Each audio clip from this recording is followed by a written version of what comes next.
ملاقات میں 26ویں آئینی ترمیم میں اتفاق رائے پیدا کرنے کی کوشش، ذرائع اختر مینگل کا ارکان کو ہراساں کیے جانے پر تشویش کا اظہار۔ آپ کو بتائیں کہ مولانا فضل الرحمان کی رہائش گاہ پر بلاول بھٹو اور اختر مینگل موجود ہیں۔ ملاقات میں 26ویں آئینی ترمیم میں اتفاق رائے پیدا کرنے کی کوشش کی جا رہی ہے۔ نائب وزیر اعظم اور وزیر خارجہ سینیٹر اسحاق ڈار کی جانب سے سینیٹرز کے اعزاز میں زہرانہ۔ وزیر اعظم کی زہرانے میں شرکت کے باعث بینکویٹ ہال میں سیکیورٹی سخت۔ زہرانے میں شرکت کرنے والوں کے موبائل فونز باہر جمع کیے گئے۔ موبائل فون زہرانے میں لے جانے پر پابندی۔ سینیٹرز کے اعزاز میں زہرانے کا مینیو بھی VIP ہے۔ تمام سینیٹرز بینکویٹ ہال پہنچ گئے ہیں۔ زہرانے کے لیے کھانا بھی پارلیمنٹ ہاؤس پہنچ گیا ہے۔ زہرانے میں شرکت کرنے والوں کے موبائل فونز باہر جمع کرا دیے گئے۔ زہرانے کے لیے کھانا بھی پارلیمنٹ ہاؤس پہنچا دیا گیا ہے۔ آپ کو بتائیں کہ نائب وزیر اعظم اسحاق ڈار کی جانب سے سینیٹرز کے اعزاز میں یہ زہرانہ ہے۔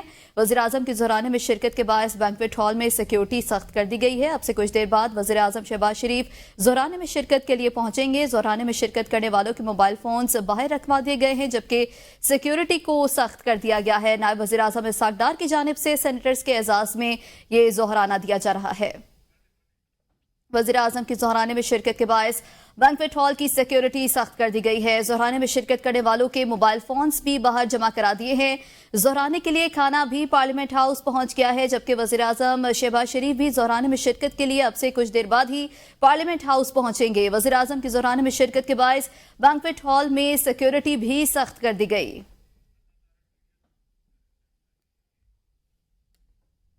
وفاقی وزیر اطلاعات عطا اللہ طارق میڈیا ٹاک کر رہے ہیں۔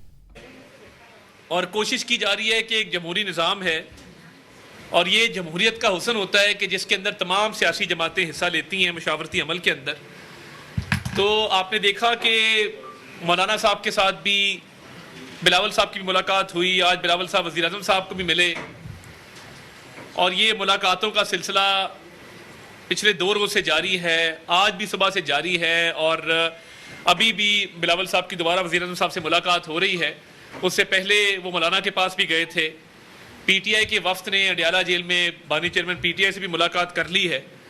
تو دیکھیے یہ نمبرز پورے ہونے کے باوجود اور ہوم ورک کمپلیٹ ہونے کے باوجود کوشش کی گئی کہ جو مشاورتی عمل ہے اس کو روکا نہ جائے اور براڈر کنسنسس ڈیولپ کیا جائے، کیونکہ آئینی ترمیم جب ہوتی ہے تو یہ ہمارا فرض ہے کہ تمام سیاسی جماعتوں کو اس کے اوپر نہ صرف آن بورڈ کیا جائے، بلکہ کوشش کی جائے کہ ایک ایک شق کے اوپر سیر حاصل گفتگو کر کے اس کو کسی منطقی انجام پہ پہنچایا جائے۔ تو یہ جو مذاکرات کا عمل تیزی کے ساتھ جاری ہے اور کافی اس میں پیش رفت ہو گئی ہے، ہماری کوشش ہے کہ آج اس کو ہر حال میں مکمل کر لیا جائے۔ اور اس حوالے سے میں یہ سمجھتا ہوں کہ اتنی مشاورت کسی بھی قانون سازی پہ، آئین کے اوپر جو ترامیم ہے اس پہ نہیں ہوئی جو اب ہو رہی ہے۔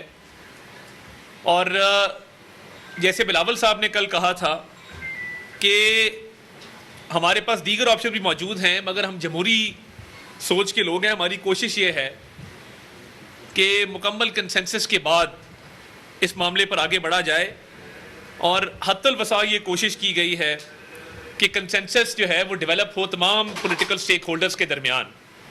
دیگر آپشن موجود ہیں اپنی جگہ پہ، اور الحمدللہ نمبرز کا بھی ایشو نہیں ہے، نمبرز بھی الحمدللہ پورے ہیں، مگر جو جمہوری معاشرے ہوتے ہیں اور جمہوری سوچ کے جو مالک لوگ ہوتے ہیں ان کی کوشش یہی ہوتی ہے کہ مشاورت اور کنسنسس بلڈنگ میں اپنا کردار ادا کیا جائے۔ بڑے الزامات لگائے جا رہے تھے، میں اس پہ اپنی بات ختم کروں گا، پھر میں حنیف عباسی صاحب کو موقع دوں گا، ہمارے سینئر پارلیمنٹیرین ہے جس پہ بات کریں گے۔ دیکھیے خیبر پختونخوا کے صوبے کے اندر آپ کو پتہ ہے قانون تبدیل کیا گیا، رولز کو چینج کیا گیا کہ پولیس آفیسرز کی پوسٹنگ ٹرانسفر پہلے IG کرتا تھا، اور اس ساری جو پولیٹیکل ورکنگ ہو رہی تھی اس دوران ہی علی امین گنڈا پور صاحب نے IG سے وہ اختیارات لے کر اپنے پاس رکھ لیے۔ مقصد کیا تھا کہ انہوں نے لوگ اپنے بند کیے ہوئے تھے خیبر پختونخوا کے اندر، اور پھر 2 طرح کی، پہلے ترمیم کی تاکہ پولیس کو ملوث کیا جائے سیاسی انجینئرنگ کے اندر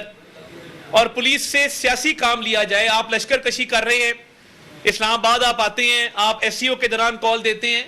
اب مجھے یہ بتائیے کہ یہ کیا تک ہے کہ آپ نے پولیس کے رولز کو تبدیل کر کے تو آپ نے یہ کہا کہ اب یہ وزیر اعلیٰ جو ہے یہ پولیس آفیسرز کی ضلعوں میں بھی پوسٹنگ ٹرانسفر کرے گا. مقصد ایک ہی تھا کہ سیاسی طور پہ لوگوں کو وہاں پہ اپنے کنٹرول میں کرنا. انہوں نے تمام لوگوں کو پنجاب سے بھی جن کا تعلق تھا ان کو بند کیے رکھا. الزام دیتے رہے جی فلاں ایجنسی لے گئی, فیڈرل گورنمنٹ لے گئی, اور سارے لوگ انہوں نے وہاں پہ KPK میں بند کیے ہوئے تھے. اور جو ہم نے سیاست کے اندر سرکاری وسائل کا استعمال دیکھا ہے کہ جس طریقے سے آپ سرکاری گاڑیوں پر سرکاری کرینیں لے کر سرکاری افسران کو لے کر اسلام آباد آتے ہیں, تو کیا یہ جب آپ دوسروں پہ الزام دھرتے ہیں تو کیا آپ اپنے گریبان میں نہیں جھانکتے کہ آپ کا اپنا طرز عمل کیا ہے اس کے اوپر؟ تو یہ تو ٹوٹل پروونشل گورنمنٹ کو یوز کیا گیا. اچھا پھر دھمکیاں دی گئی کہ اگر بانی چیئرمین PTI سے کسی نے غداری کی, ملک سے غداری ان کو میٹر نہیں کرتی, بھی اس پر ویسے بات کریں گے, ملک سے آپ غداری کریں, آپ شہداء کے مجسموں کو مسمار کر دیں, آپ IMF کو لیٹر لکھ دیں, آپ SCO کو سابوٹاج کرنے کی کوشش کریں جو اللہ کے فضل سے بہت کامیابی سے ہوئی, اس پہ کوئی ایشو نہیں ہے. ایک میسج جاری کر دیا گیا کہ بانی چیئرمین PTI سے جو غداری کرے گا جلاؤ گھیراؤ کریں گے, اس کے گھر کا, اس کے کاروبار کا ہر چیز تباہ و برباد کر دیں گے. تو میں تو یہ سمجھتا ہوں کہ سب سے پہلے ملک ہے, سیاسی جماعتیں, سیاسی لیڈر اس کے بعد ہیں. سیاسی لیڈر کی خوشامد میں اتنا آگے چلے جانا, تو یہ جو دھمکیاں دی ہیں اس پہ بھی ہم نے کہا تھا کہ ریٹ آف دا اسٹیٹ قائم ہوگی اور رہے گی. کوئی جلاؤ گھیراؤ کرے گا, کسی بھی MNA کو انگلی تک لگائے گا, اس پہ پرچے بھی ہوں گے اور عبرتناک انجام ہوگا. یہ بالکل کلیئرٹی کے ساتھ ہے. مگر یہ نہ کبھی آئین کو مانا نہ قانون کو مانا. اب یہ جو الزام تراشیوں کا سلسلہ ہے یہ اس لیے ہے کہ ان کو پتا ہے کہ ہمارے نمبر پورے, اور اس لیے اب ہر بندہ اٹھ کے الزام لگا رہا ہے کہ جی فسطائیت ہے, لوگ اٹھا لیے گئے ہیں, فلاں ہو گیا. بھائی اگر لوگ اٹھائے گئے تو آپ 2 دن سے مشاورت مولانا کے ساتھ کس طرح کر رہے ہیں؟ لوگ آ جا رہی ہے, سیاسی گہما گہمی ہے. یہ صرف اس لیے ہے کہ جب نمبر پورے ہیں اور پتہ ہے کہ آپشنز موجود ہیں تو یہ الزام تراشی کی سیاست کی جائے اور ایک سیاسی فیس سیونگ کی جائے. تو میں سمجھتا ہوں کہ نمبر پورے ہونے کے باوجود ہماری خواہش مشاورت کی ہے, کنسنسس کی ہے, اور کوشش ہے کہ اس کے تھرو ہی اس پروسیس کو چلایا جائے. مگر یہ الزام تراشی نہیں ہونی چاہیے. جس اکاؤنٹ سے یہ آرمی چیف کے خلاف ٹویٹس کرتے ہیں اسی اکاؤنٹ سے کبھی زیک گولڈ سمتھ کو بھی کنڈیم کر دیں, کہہ دیں کہ وہ جو اسرائیل کی حمایت کرتا ہے, فلسطینیوں کے خلاف بات کرتا ہے, وہ غلط کرتا ہے. وہ نہیں کریں گے, مگر وہ اکاؤنٹ استعمال ہوگا آرمی چیف کے خلاف, ملکی اداروں کے خلاف. بھائی جو دہشت گردی کا مقابلہ کر رہے ہیں, روز لاشیں اٹھا رہے ہیں, آپ ان کے پیچھے کیوں پڑیں؟ آپ سیاسی عمل کا حصہ بنیں, آگے اپنی بات کریں. بادشاہ صاحب کو میں ریکویسٹ کروں گا کہ وہ اس میں مزید بات کر لی ساری. بسم اللہ الرحمن الرحیم. جیسے منسٹر صاحب نے بڑی تفصیل کے ساتھ آپ کے سامنے بات رکھی ہے, میں تو یہی کہوں گا ایز اے پولیٹیکل ورکر کہ اتفاق رائے کے لیے جو کچھ ہو رہا ہے وہ بہتر ہو رہا ہے. اس ملک کے لیے بہتر ہو رہا ہے, قوم کے لیے بہتر ہو رہا ہے. اور جو اپنے اپنے اداروں میں بیٹھ کے ڈکٹیٹر بنے ہوئے تھے وہ اس کانسٹیٹیوشنل امینڈمنٹ کے بعد پورے لوگوں کے لیے, عوام کے لیے, یہ جو لاکھوں کی تعداد میں مقدمات پینڈنگ پڑے ہیں ان کی طرف دھیان کرنا ہے. نہ کہ حنیف عباسی کا مقدمہ ہو, شہباز شریف صاحب کا مقدمہ ہو, یا مریم نواز کا مقدمہ ہو, نواز شریف صاحب کا مقدمہ ہو, بلاول کا ہو, کہ اس کو اٹھا کر تو پھر ہم نے 6 سرخیوں میں اپنا نام کما. یہ صورتحال انشاءاللہ تعالیٰ بہت گھنٹوں کے اندر ختم ہونے جا رہی ہے. اور جو موقع جس نے مانگا ہے, جس نے مانگا ہے اس کو دے دیا گیا ہے پولیٹیکل فورسز کو کہ وہ جائیں اپنے ہاں جو ہے ہم آہنگی پیدا کریں. اپنے کسی لیڈر سے پوچھ رہے ہیں اس سے بھی پوچھ لیں, اس کا جواب جو آنا ہے وہ پوری قوم کو پتہ ہے. وہ یہ میں ابھی بتا دیتا ہوں, لیکن عطا صاحب اگر اجازت دیں وہ یہی کہیں گے کہ ہاں بھی نہیں میں تو نہیں مانتا. جب تک اس ملک میں انتشار رہے گا میری سیاست رہے گی. جب یہ انتشار ختم ہو جائے گا تو میری سیاست کہاں پہ رہے گی؟ تو میں صرف 2 نکات کے اوپر بات کروں گا, اور وہ نکات کیا ہیں؟ دیکھیں میں آپ سے گزارش یہ کرنا چاہتا ہوں کہ بڑی حکمت کے ساتھ نہیں, بڑے منصوبہ سازی کے ساتھ پاکستان کے اوپر حملہ کیا جا رہا ہے. اور وہ منصوبہ سازی کیا ہے کہ پاکستان کی انسٹیٹیوشنز کو کمزور کیا جائے, وہ پارلیمنٹ ہو, ایون عدلیہ ہو, اور ایون فوج ہو. اور آج دیکھیں غلطی کوئی کرتا ہے, گالی کس کو دیتے ہیں آپ؟ بڑی بات کی منسٹر صاحب نے زبردست کہ دیکھیں نا, آپ نے گولڈ سمتھ کو تو کبھی برا بلا نہیں کہا. آپ نے اسرائیل کے خلاف اسی فورم پہ کھڑے ہو کے میں نے کہا تھا کوئی ایک سٹیٹمنٹ بانی PTI دے دے تو میں کہوں گا ہاں بھئی اس نے اپنا حق ادا کر دیا. آل پارٹیز کانفرنس میں جو فلسطین کے موقع پہ بلائی گئی سب جماعتیں اس میں شریک ہوئیں, یہ لوگ شریک نہیں ہوئے. اور اب آپ پورے سوشل میڈیا کے اندر جو باہر بیٹھی جھوٹ کی فیکٹری ہیں وہ کرتی کیا ہے؟ بات کوئی کرتا ہے, اسٹوڈنٹ کوئی بات کرتا ہے تو اس کے پیچھے لگ جاتے ہیں, اس کو ابھار کر کہتے کس کو ہے؟ جناب کوئی خاتون جو ہے 4 گھنٹے شاپنگ میں، اگر کئی شاپنگ مال کے اندر سگنل نہیں آ رہے ہوتے، وہاں چلی جاتی ہے تو کہتے ہیں اٹھا لیا گیا، پھر کہتے ہیں کہ 12 سال کے بچے کے سینے کے اوپر پتہ نہیں ایسی ایسی کہانیاں گھڑتے ہیں. یہاں عمر قید مل گئی، یہاں نواز شریف صاحب کے سامنے ان کی بیٹی کو گرفتار کر لیا گیا.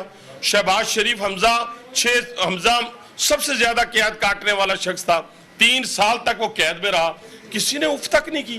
3 جیلوں میں ڈالا گیا، 6x6 میں ڈالا گیا، کسی کی چیخیں نہیں. کیا ہمارے بچوں کو نہیں اٹھایا گیا؟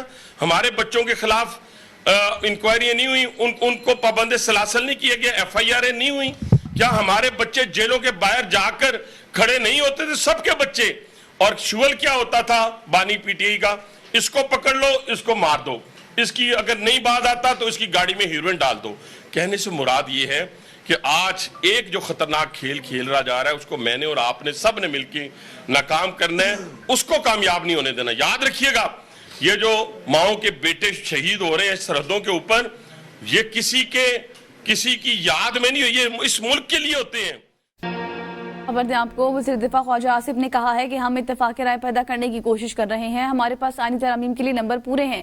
اجلاسوں کے اوقات میں تبدیلی اتفاق رائے پیدا کرنے کے لیے ہے. ترامیم پر اتفاق رائے پیدا ہو جائے تو زیادہ اچھا ہے، آگے اس کی افادیت زیادہ ہوگی. اتفاق رائے نہیں ہوا تو پھر نمبر تو ہیں ہی ہمارے پاس. تو یہ عموماً جب آپ کنسنسس کریٹ کرنے کی کوشش کر رہے ہوتے ہیں تو اس قسم کی جو ہے ڈیلیز ہوتی ہیں، لاسٹ منٹ ڈیلیز بھی ہوتی ہیں. اور یہ پہلی بھی جو امینڈمنٹس ہوئی ہیں کانسٹیٹیوشن میں، جب بھی ریسنٹ پاسٹ میں یا ڈسٹنٹ پاسٹ میں، تو اس میں اس قسم کی ڈیفیکلٹیز آتی ہیں. ہم چاہتے ہیں کہ جو بھی ہم کر رہے ہیں پارلیمنٹ کی بالادستی کے لیے کر رہے ہیں، پارلیمنٹ کو امپاور کرنے کے لیے کر رہے ہیں، جو ایک آئین کا ایک بنیادی اصول ہے اس کو ریسٹور کر رہے ہیں. تو اس میں اگر ساری پارلیمنٹ میں موجود پارٹیاں آن بورڈ ہو جائیں، اس کے لیے ایفرٹ ہو رہا ہے. دیکھیں 2-3 گھنٹے میں کوئی نہ کوئی نتیجہ سامنے آ جائے گا. مولانا مان جائے کہ نمبر پورے ہیں؟ یہ نمبر پورے ہیں، لیکن ہماری کوشش ہے، ہماری خواہش بھی ہے کہ مولانا مان جائیں. بڑے خبر دیں آپ کو، وزیراعظم کے مشیر رانا ثناء اللہ نے کہا کہ بانی PTI کا وتیرہ نہیں کہ وہ کسی کے ساتھ بیٹھے اور بات کریں. 2014 سے ان کا ایجنڈا مسائل پیدا کرنا ہے. ہم نے مولانا فضل الرحمان کے مسودے پر اتفاق کیا ہے، معمولی فرق کے ساتھ ہم نے JUIF کا مسودہ اپنایا ہے. ہم نے مولانا فضل الرحمان کو بنانے کی کوشش کی، مولانا کو اب اپنے مسودے کے ساتھ کھڑا ہونا چاہیے. بانی PTI سے اجازت لینے کے لیے، جو کہ اجازت کبھی بھی نہیں ملے گی، کیونکہ ان کا تو یہ ایجنڈا ہی نہیں ہے کہ کسی کے ساتھ وہ بیٹھ کے بات کرے یا مسائل کو حل کرے.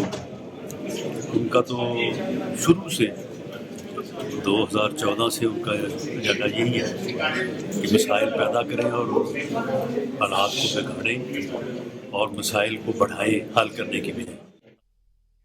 ڈسٹرکٹ اینڈ سیشن کورٹس اسلام آباد PTI حقیقی کی آزادی مارچ کے حوالے سے تھانہ سیکریٹریٹ میں درج مقدمے کا معاملہ. عدالت بانی PTI علی امین کنڈاپور عمران اسماعیل کو مقدمے سے بری کر دیا. راجہ خرم شہزاد علی نواز اوان اور دیگر تمام ملزمان بھی مقدمے سے بری. بریت کی درخواست پر محفوظ فیصلہ سول جج شہزاد خان نے سنا دیا ہے. راجہ خرم شہزاد علی نواز اوان اور دیگر تمام ملزمان بھی مقدمے سے بری ہو گئے ہیں. بریت کی درخواست پر فیصلہ محفوظ سنا دیا گیا ہے.